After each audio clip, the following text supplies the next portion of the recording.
So when I was 210 pounds, I was 30% body fat.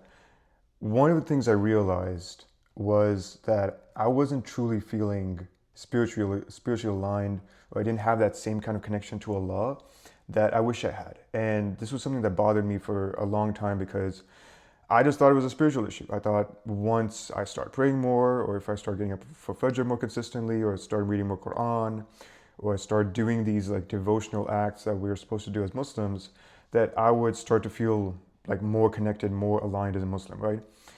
Well, all of that, it started to resolve itself once I actually started losing weight. And at this point, I've lost over 40 pounds and I'm on my way to 10% body fat. That's one of the goals I'm working on. A lot of these things, they became almost, they started entering the picture in terms of when we think about becoming a better Muslim, we have to truly define what that means in the first place, because a lot of people, what they do, and what I tried to do at one point, was we focus because we feel like we have a spiritual issue. We feel like we need to have a spiritual solution to it. And I don't want you to have the misconception that, oh, doing these things, reading more Quran, going to halakas, doing all these things, having righteous company, that's not important. That's obviously going to be important. But the real underlying issue behind why I see a lot of men, especially, suffer from a lot of these spiritual issues is because their physical health is not where it needs to be. And I can say this because this is something that I experienced for myself. Because over the course of losing 30, 40 pounds, it just became very clear that I was shedding a lot of the bad habits, a lot of the negative mindset, a lot of the limiting thoughts that I had around myself, around my faith, around what was actually possible in when it came to my life. A lot of these things, they started taking care of themselves because I started to see the effect of Allah's help entering the picture. And this is something that this is crucial, because if we don't address this, if we don't actually see physical health, vitality, energy, performance as something that is actually is like the bedrock of your spiritual health, then you'll keep tackling these issues and you'll start calling yourself like, oh, I'm just a bad Muslim. I don't feel close to Allah. I don't know my religion enough. I don't feel like I'm ever going to be a good Muslim. And a lot of these things, it's because of poor health. Because if you think about it, if you've been in a situation like I have, and a lot of my clients have, you're scrolling on your phone until 2 a.m. You're not eating healthy food. You're eating processed food. Just you're not even thinking about it too much. You're not walking. You're not training. Your sleep is off. Like all these different things, you have all this chronic stress just because of the poor choices you've made. Like it's just like this bad loop that you're stuck in. And if we're not even aware of that, and we're just like, that's just like, it's not even on our radar that those are the things that are actually causing this, then we'll attach, like I said, we'll look at our spiritual health and we'll see as that, oh, and I'm just a bad Muslim. So, I mean, I just need to do more of these actions and hopefully that should help. But you're not even seeing where the issue is actually lying. So, this is all to say that your health, your vitality, your energy, your clarity, this all has to be a core aspect of you becoming a better Muslim. And this is not something that I'm just, saying just because I want to make a point, or this is something that I've lived or that I helped other people with, but it is truly embedded in the Sunnah. Because when we also think of the Sunnah, we think of, again, we have this almost knee-jerk reaction to think of like, oh, the Prophet ﷺ, he did X act of worship, or he had this X amount of rakahs he used to read, or all these different things, which are, again, this is important. I'm not saying any aspect of the Sunnah that we can apply to our lives is something that's going to be beneficial. But the point I want to make here is that the Sunnah also has health embedded in it. I mean, just a couple examples off the top of my head. When we think about the recommendation by the Prophet ﷺ to go to sleep after Isha and not to stay up late unless there's like something you need to actually work on, or there's a family issue that you need to work on, that's health related. Because if you're getting the right amount of good sleep, which happens in the first 2 to 3 hours, after dusk, we have this thing of like, oh, every hour before midnight is like equal to 2 hours after midnight. That's kind of the idea, where the more quality sleep you'll get, you'll actually be in a position to wake up for Fajr and actually be awake for it and actually be able to stay awake after it, right? So just from a purely health perspective, that is a recommendation that falls into place. Not to mention, just like you're not going to be susceptible to doing sins or just staying up late doing things that you're not supposed to do, right? So there's like, it encompasses a lot of things when we look at that one recommendation. Another would be, we've heard this thing of, this hadith of like, you're not supposed to eat more than 1/3 of food, 1/3 of water or drink, 1/3 of air when it comes to your physical, ingestion. That's another, that's the health being embedded in the sunnah. Because if you're just stuffing yourself and you're being very careless about what food you're eating or how much you're eating, and I just want to eat because I had a long day, I'm tired, work was stressful, my wife is getting on my case, like the kids are annoying, so I just need to eat to feel better. Well, I mean, again, it goes back to the point of you'll think you'll have a spiritual issue because when you get up to pray, or you have to pray Isha or Maghrib or whatever the case is, you'll feel tired, you'll feel sluggish, but you don't even connect it to the fact that you just stuffed yourself.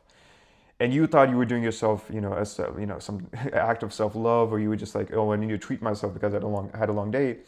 But you completely, you didn't think about the prophetic recommendation when it comes to your physical health, right? So I hope I'm making myself clear that the health, aspect of being a good Muslim, that's actually part of the Sunnah. It's not something that's like foreign to it, or we need to come up with new ways to, find Islamic health or Islamic fitness. I mean, that's not even a thing, because if we were to truly understand and truly apply the Sunnah to our lives, I mean, a lot of these things would take care of themselves automatically. But we don't do that because we either don't see the value in it, or we just don't know enough, or we have this misconception that, anything that has to be health related or fitness related has to come from outside Islam, and Islam is just for those devotional acts, like I said. And this is a big misconception that, again, I'll keep repeating myself because this is more common than I would like to believe. I would like to think that just because I've gotten into shape, I help my clients get in shape, I help them lose weight, that we're all Muslims are pretty much on the same frequency. That's not the case. And it's not your fault necessarily if you haven't just been exposed to this, or you haven't learned, or you haven't been, introduced to these concepts that are from our religion itself. You just have to understand that there's work to be done, and that is always going to be your responsibility when it comes to your health, when it comes to your vitality, when it comes to your energy on a daily basis, purely from a physical component. That is your responsibility, even though maybe you didn't know.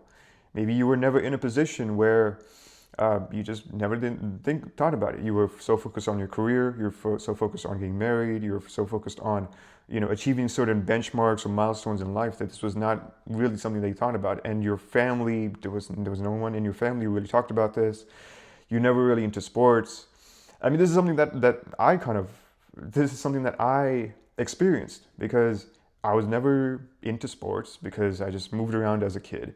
I was never cardiovascularly, I was never good at cardio. Like I used to tap out so early so easy when I was a kid. So there was all these like roadblocks or disadvantages I had. But at some point, especially during college, towards the tail end of college, going into work for the first time, I just realized that I had to take care of this. Like this is not something that I could keep living with and keep having the excuse of like, oh, like I was never into into sports, or I never got in shape as a kid, or I was never into lifting in high school, so like I don't know, I guess I'm not supposed to do it, and then start using my genetics as an excuse or whatever. I just have to understand that this is my responsibility now. Like I'm gonna live with this body for the next however long Allah chooses to keep me here.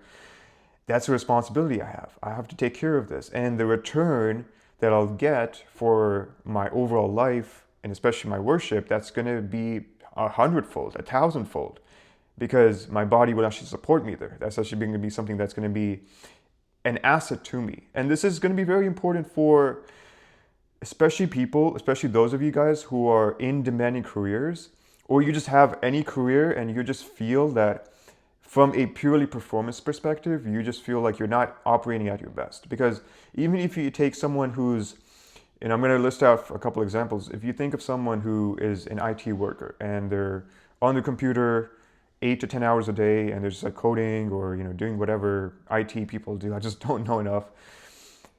you might experience this thing where you're in a deep work block, you have to get a certain amount of code written, and you give yourself, okay, I'm gonna have to do this chunk or this, whatever for like 3 hours or 4 hours. But you realize as you start working that your mind starts drifting, you have this brain fog, and you have to take a break after 45 minutes. And that 45 minutes, you don't really come back to work until like an hour later, 2 hours later, and you only get a good an hour and a half of work done. Well, I mean, if you were to understand that your performance is being dictated by what meals you had, how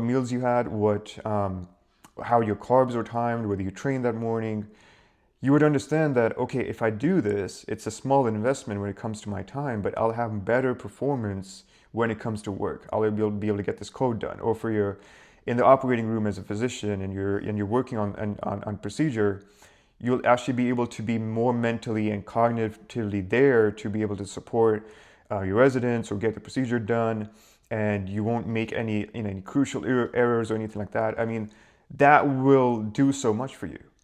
And that's just from a purely career perspective. And that's something that you can leverage. Your health becomes an asset at that point. The same thing applies to your spiritual health, to your devotional acts. When it comes to your salah, this is like something that we're supposed to be praying 5 times a day, right? When you're in salah, are you truly focused on your understanding that you're in front of Allah and you're in communion with Allah?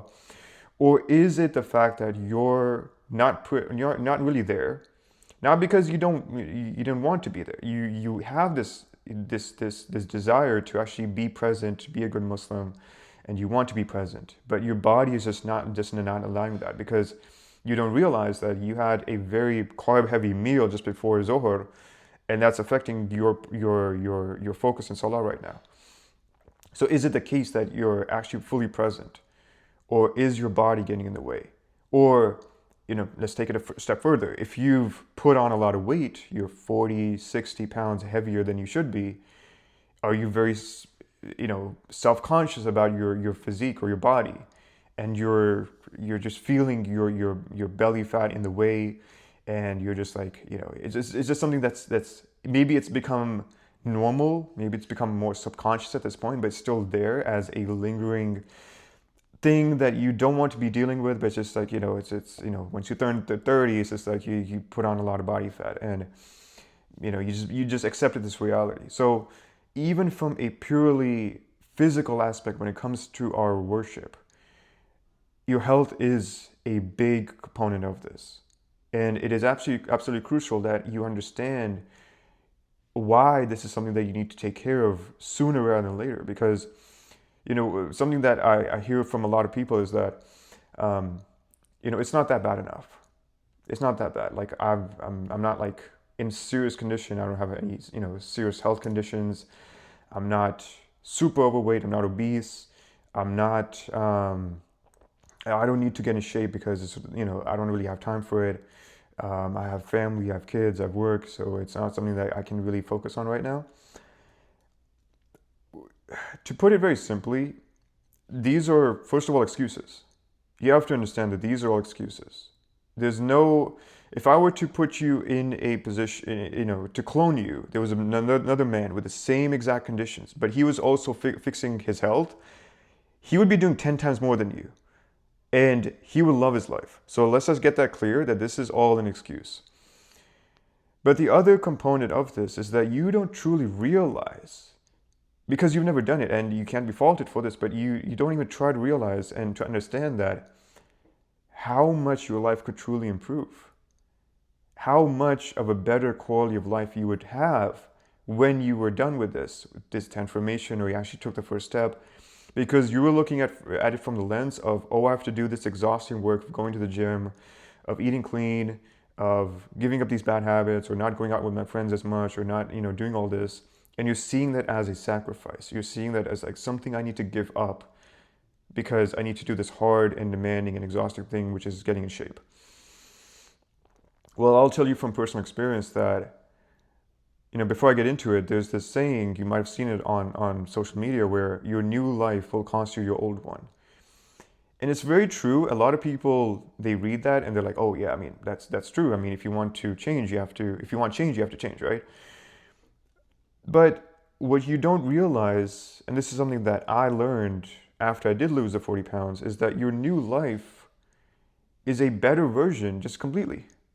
It's a better version of any life that you were living at that point. It's not a, you might have this conception, this misconception, that your new life is going to be more strict, it's going to be more demanding, you're going to be fatigued because you're working out so much, you're not going to be able to enjoy your life, you're going to be able to go out with, your family, to celebrate, to have meals, because you're taking care of your health. I'm here to tell you that you can do that and so much more because your body is an asset at this point. Your body is able to actually support you, and your health it's just compounded everything. It's just like this. If you played video games as a kid and you played Mario Kart or whatever, you have these points during the track where you have these like speed boosts or whatever. I don't know what they're called, but I used to play Mario Kart a lot as a kid. You have these speed boosts, right? So when you go on it, it just like accelerates you. That's your health. That's your health, because it truly accelerates whatever you're able to do. Wherever you're able to do right now, it just 10x's it. It just completely transforms it, because your health is actually being an asset to you right now. So I hope I'm making myself clear when it comes to this, that this is absolutely something super critical. And maybe you've never heard of this from an Islamic perspective, because when we think health and Islam, those seem like two completely different things, and it's like on opposite ends of the spectrum. It's like, if you want to become a better Muslim, go to the masjid. If you want to become better, take care of your health, go to the gym. It's not like that. It's not like that, because, and this is something that I've built in terms of my philosophy and just how I even coach my clients, is it all goes back to the example of the Prophet sallallahu alaihi wasallam. This is something that we're very, very disconnected from. And this is arguably one of the biggest things that we should be working on as Muslims, is truly understanding who our Prophet ﷺ is, and what his example is, what his lifestyle is like, and what we can learn from that. When you think of the Prophet ﷺ, what comes to mind? Once you've done enough study, and once you've truly understood the complexity and the true completeness of who he was, ﷺ, physical health, physical discipline, physical excellence was embedded into his very being. I mean, if you think about it just from a purely, just if you think of anyone else, someone who's in his 50s, someone who's had to endure loss, hardship, starvation, persecution by his enemies, by the people that he thought were going to be supporting him. Not only that, but he has to command armies, he has to be a strategist on the battlefield, he has to take care of his community. That's a lot of physical toll that would take on anyone, right? But then you look at the example of the Prophet ﷺ, and this was flawlessly executed by him. He did all of this flawlessly. Now you could argue, well, I mean, that was the Prophet ﷺ. He had the support of angels, he had the special support of Allah. So I mean, obviously that was going to be part of it, right? I'm not going to deny that. But you have to understand that his physical health, his just a very description of it. When you look at one of the striking descriptions of him, is that his chest was in line with his belly. That tells you that he had good physical health. He was at a low body fat percentage. As weird as it might seem to say that, oh, the Prophet ﷺ had a low body fat percentage, we can't say for sure, but it was very low. He probably had abs. We can only imagine. It seems weird to say that, but it's not weird at all, because everything about him is an example for us. It is something that we should be aspiring to. Now, when it comes to following him, we're not going to be perfect with it. We're not going to be perfect with it. And that's never the goal. That's never the expectation. That's never the benchmark of like, oh, you execute it, you follow Sunnah perfectly. Because even the most pious people who are, saints and who have a special connection with Allah because they've cultivated that, Even they would say that they fall short of these things, right? So that's never the goal. The goal is, are we even working towards that? Do we first of all understand who our Prophet ﷺ is, what his example is like, and are we actually working towards that? That's the path to spiritual growth. And it all goes back to what I said in the very beginning, where if you're trying to become a better Muslim, it's not just about doing more worship. It's about understanding the complete example that we're supposed to follow as Muslims. Where everything can become worship. Everything can become it can help you become a better Muslim. Because if you think of it from this lens, if you're going to the gym and you're tracking your meals and you're getting your cardio in and you're doing your steps and you're getting good recovery and you're doing it with the intention that I want to honor this body that Allah has given me, I want to follow the example of the Prophet ﷺ, follow his blueprint, follow his lifestyle as best as I can. And I want to become a better Muslim as a result of this, because not only is this pillar when it comes to my physical health actually helping me become a better Muslim, but it also supports my health. And when it comes to my actual worship, my devotional acts, all of that counts as worship. All of that counts as a ibadah, because it's all rooted in your intention. It's all rooted in the same in the pure intention that you have, that you're actually doing this to become a better Muslim. So we need to divorce, we've done this, the thing where we divorce health and Islam from each other. And it's not like that at all. I would argue that because we have the most complete blueprint, we have the most complete example, we have the most complete set of raw materials when it comes to actually living the best possible life, I would argue that Muslims should be the most physically in shape. They should be in the best physical shape, have the most mental clarity. Their performance at work, in school, whatever, should be just grades above everyone else. But that's not the case, because we have abandoned our religion to a large extent, and we've reduced it to just mere physical worship. Again, I hope I'm making myself clear that just focusing on those things is commendable. It is something that we should be doing. I'm not saying you should abandon reading Quran or just doing these things. I'm not saying that at all. But what I am saying is that if you feel like your low iman is something that you need to fix and there's something going on, I would argue that one of the first places you should look is actually your physical health and your physical just habits, routines, whatever you have in place. And this is something that became more and more evident to me as I started working with clients, and as I started bringing them into what my clients in Sacred Elite, especially when they come in, I work with them very closely when it comes to their physical health, their routines, their workouts, their nutrition, recovery. Everything is pre-done for them in a sense, and they just simply have to execute. So I knew in terms of tangible goals, if they have 20 pounds to lose, 30 pounds to lose, whatever, we're going to be working towards that, obviously. But one of the things that really confirmed my philosophy on all of this is what was coming back to me in terms of their reflections at every single week. So when they do their check-ins, I asked them, okay, if you were to judge the last 7 days of you being in this program compared to the prophetic example, how would you compare that? Did you feel like you were aligned to that? You were working towards that? Or were you falling short? What's going on? Something that I can actually come in, step in to actually help you with that. A lot of times I get the reflections that I'm becoming a better Muslim because I have more patience now. I'm bringing my family into all of this because they're seeing how much I'm benefiting from this and they want to be part of it. I have more, again, patience. I have more compassion for my work, my peers. If you're a physician, as some of my clients are, to my patients, I'm actually coaching them on a lot of these things. I feel like I'm making a positive impact when it comes to all this. And I mean, if you were to summarize all this, they're telling me that they're becoming better Muslims because of this. And that's not something that a lot of them actually go into. Obviously they understand what's actually going to happen. But at some point, they have to really discover this for themselves, as I did. And this is something that I want to I want every Muslim man to experience this, honestly.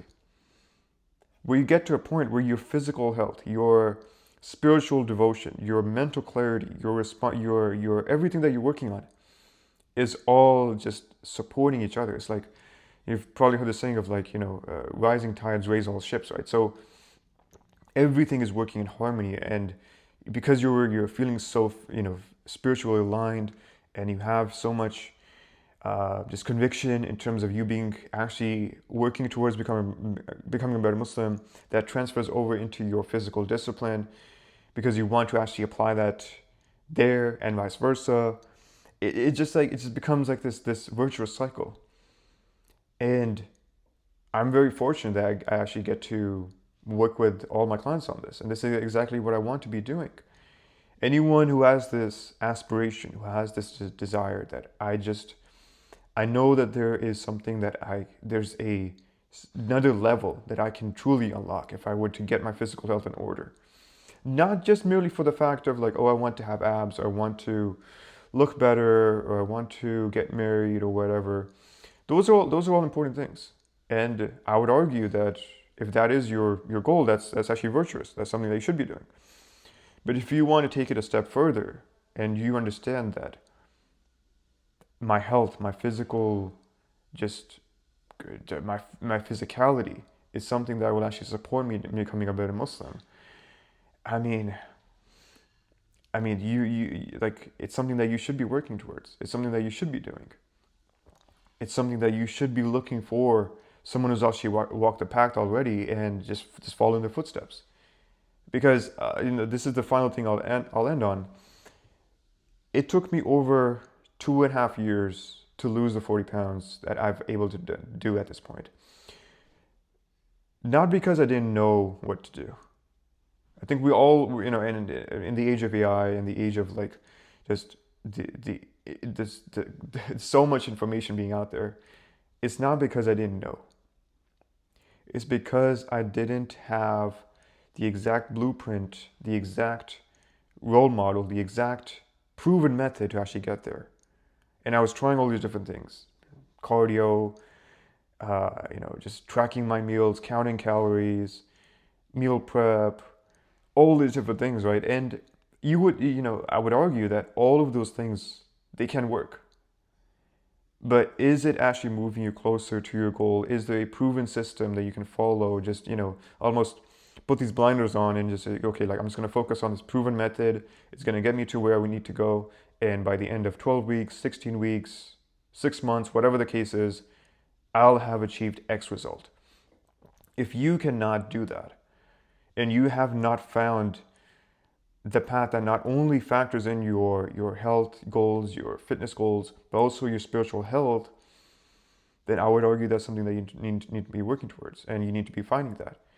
And that's exactly what I do. That's something that I've built at this point because I didn't have this. I didn't have someone who had walked this path in the way that I wanted to walk. Not just someone who was all about, oh, I know how to get you in shape, but also do it in a way where there's a clear emphasis, there's a clear methodology that this is helping you become a better Muslim. It's as you're going to improve your spirituality as well. I didn't, as far as I know, I didn't have anyone like that. So just by the grace of Allah, that's something that I've been able to create. And that's exactly what I do for all my sacred elite and all my sacred athlete clients, depending on, what you need. That's something that I work on all my clients on. If you want to find, details on that, you can go in the description of this video. But the point that I started with this whole video off is what I want to close with, that your low iman, your low faith, your low spiritual health, your low spirituality is not purely a spiritual issue. At the core of it, most of the times, many times, I would argue, your physical health is playing a huge, huge role when it comes to this. And this is something that you should not overlook. You should not, just disregard, like, okay, like, whatever. Actually take a serious look at yourself and ask yourself the question: is my current lifestyle, or the habits that I'm doing or I'm not doing, are they contributing to how close I feel to Allah? That should help you guide you in the right direction. So that's the video. Inshallah, I'll catch you in the next one. Assalamu alaikum.